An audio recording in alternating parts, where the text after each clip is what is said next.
नमस्ते, बालाजी हिंदी टैरो में मैं कृष्णा दास फिर से आ गई हूँ आप लोगों की स्वागत करने। मैं फिर से लेके आई हूँ एक जनरल लव रीडिंग लेके। लेकिन जो लोग नो कांटेक्ट या फिर सेपरेशन की सिचुएशन में हैं और जानना चाहते हैं आपकी पर्सन की करंट फीलिंग्स क्या हैं, वो क्या चाहते हैं और उनका एक्शन क्या रहेगा, तो ये रीडिंग आपके लिए होगी। जनरल है और जेंडर स्पेसिफिक भी नहीं है और एनर्जी वाइज वर्षा होते रहते हैं, इसका थोड़ा ख्याल रखिएगा। सनसाइन मूनसाइन किसी भी साइन से अगर आप स्कॉर्पियो हो यानी वृश्चिक राशि हो तो ये रीडिंग आपके लिए होगी। इस रीडिंग को आप 25 सितंबर से लेकर 1 अक्टूबर तक आप इस रीडिंग को देख सकते हो। देख लेते हैं स्कॉर्पियो यानी वृश्चिक राशि। पहले हम आपकी पर्सन की करंट एनर्जी को चेक करेंगे। देख लेते हैं आपकी पर्सन की करंट फीलिंग्स क्या हैं। स्कॉर्पियो यानी वृश्चिक राशि, देख लेते हैं आपकी पर्सन की करंट फीलिंग्स।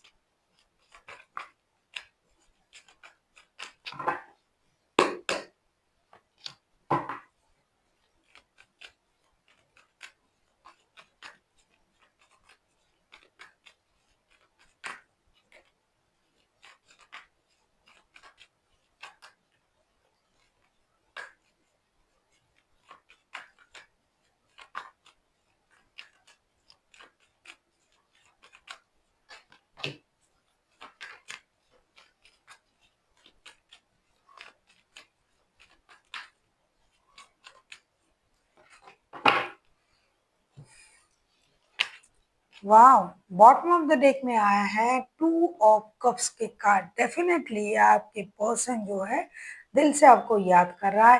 कार्ड भी तो वही बता रहा है, page of pentacles, page of wands and 7 of pentacles. बहुत हुआ इंतजार और नहीं किया जा रहा है और नहीं इंतजार कर सकते।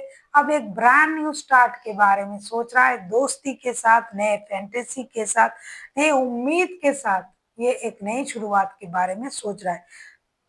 बेसब्री से इंतजार कर रहा है आपके आने की, आपके उनके लाइफ में फिर से दस्तक देने की ये इंतजार कर रहा है कि कब आप आओगे, कब आप उनसे बातें करोगे, कब एक नई शुरुआत होगी, कब फिर से दोस्ती होगा, कब रिश्ता आगे बढ़ेगा। एक ब्रांड न्यू स्टार्ट के बारे में ये सोच रहा है, एकदम नए सोच के साथ, नए फैंटेसी के साथ, क्योंकि उनको लगता है कि आप दोनों एक दूसरे के सोलमेट हो। देख लेते हैं ये आपसे क्या उम्मीद करते हैं।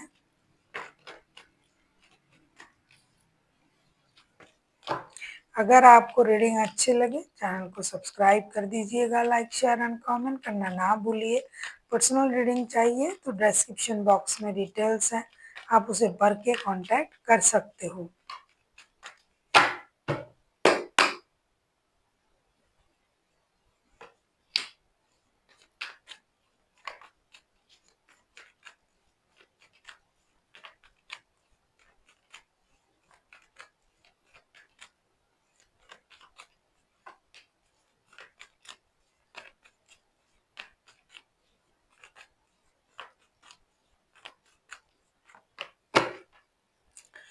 5 ऑफ सोर्स को ये आपके लिए क्या सोच रहा है, ये चाहते क्या है। 5 of swords, the fool, queen of pentacles, ये चाहते हैं कि आप ईगो में ना रहे, आप पास्ट की चीजों को भूल जाए, क्योंकि आपके अलावा उनको इतनी अच्छी तरीके से और कोई नहीं समझ सकता। जैसे कि आप पूरे घर का ख्याल रख सकते हो, उनका ख्याल रख सकते हो, उनके बारे में सोच सकते हो। तो आपको उन ईगो के बारे में ना सोचते हुए रिश्ते के बारे में सोच के वापसी करना चाहिए। जो लोग शादीशुदा है, जो लोग लव रिलेशनशिप में है, चाहते हैं कि आप ईगो को छोड़े, अपनी और रिश्ते की स्टेबिलिटी को बढ़ाए, स्लोली बट श्योरली रिश्ते को स्टेबिलिटी की तरफ ले जाए और एक ब्रांड न्यू स्टार्ट करने के बारे में सोचे, बिना रोक टोक के, बिना चिक चिक झिक झिक, कुछ नहीं, किसी की परवाह कर बिना करे आप लोग दोनों एक दूसरे के लिए, एक दूसरे की तरफ आगे बढ़े और रिश्ते को आगे बढ़ाए। क्योंकि ये जीरो से शुरू करना चाहते हैं। जो गलती जो पास्ट में किया था रिश्ते को लेके वो नहीं करना चाहते हैं, जो गलती नहीं कर किया था वो करेंगे आप। क्योंकि नया तरीका जब होगा, चीजें सारे नए होंगे, नए गलती भी तो नहीं होगी।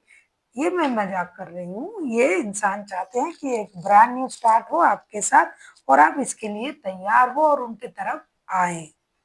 ईगो को साइड में रखे। बहुत ज्यादा ईगो की वजह से ना बहुत सारा रिश्ता जो है, दुनिया के आधा रिश्ता तो ईगो की वजह से ही खराब होता है।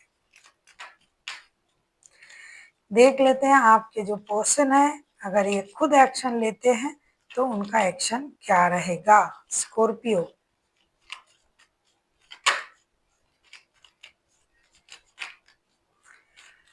अगर आपको रीडिंग अच्छी लगे चैनल को सब्सक्राइब कर दीजिएगा, लाइक शेयर एंड कमेंट करना ना भूलिए।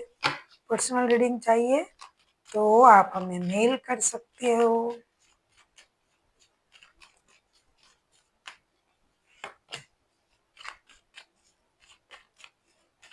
अच्छा, बहुत सारे लोगों के रिश्ते में ना थर्ड पार्टी भी है। ये पर्सन जो है ना रिश्ता बैलेंस करके रिश्ते में एंट्री लेना चाहते हैं। ये ब्रांड न्यू स्टार्ट चाहते हैं ना आपके साथ। जस्टिस,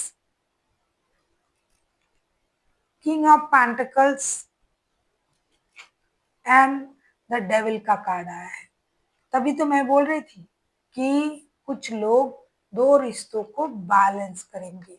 एक उनका जो है एडिक्शन अट्रैक्शन का रिश्ता, जिसकी वजह से रिश्ते, घर के जो रिश्ते हैं, लव रिलेशन, शादी वाला जो रिश्ता है वो खराब हो रहा है।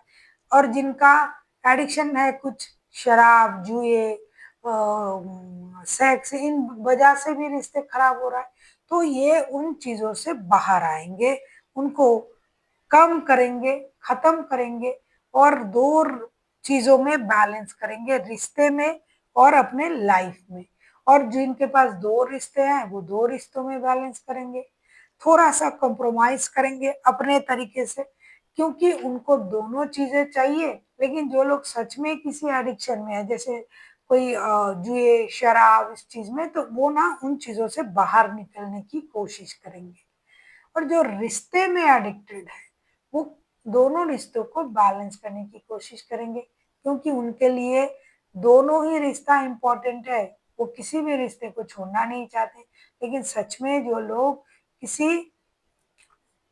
ऐसी चीजों से एडिक्टेड हैं, जैसे कि मैंने कहा शराब, जुए, तो वो उन चीजों से बाहर निकलेंगे, खुद को सुधारेंगे और सारा जो फोकस है वो रिश्तों में देंगे, अपनी एनर्जीज को बैलेंस करेंगे और आपसे बात भी करेंगे। पूरी तरीके से रिश्ते को सही करने की खुद से जितना बन पड़े उतना कोशिश जरूर करेंगे।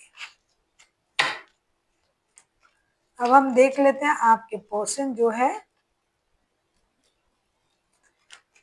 वो तो ये कर रहा है, आपके लिए क्या गाइडेंस है। स्कॉर्पियो,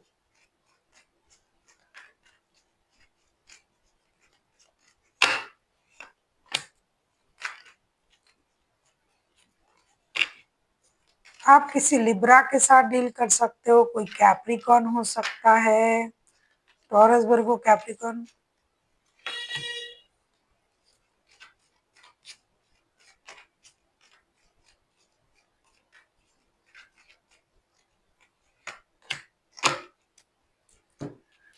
आपसे ये कहा जा रहा है, night of pentacles, seven of swords and the chariot का कार्ड आया है। आपसे ये कहा जा रहा है कि आपको पास्ट की धोखे को याद करके उस चीजों में उलझ कर रहना नहीं है।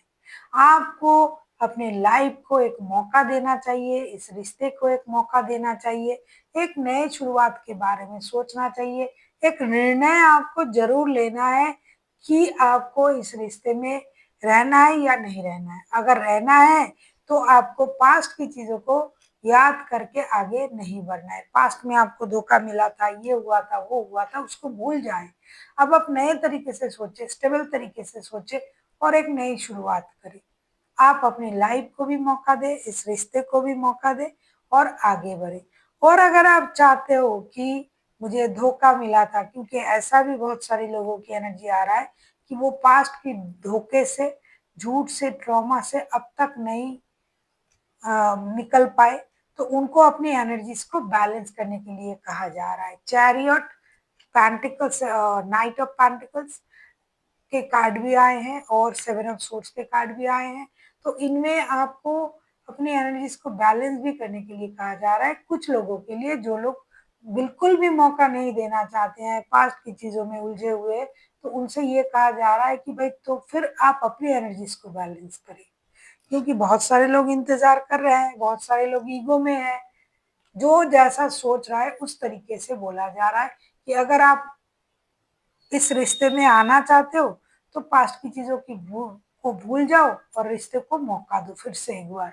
अगर आप भूल नहीं सकते तो आप अपनी एनर्जीज को बैलेंस करो, अपने बारे में सोचो और आगे बढ़ो। So thank you for watching and फिर मिलते हैं एक नई वीडियो के साथ।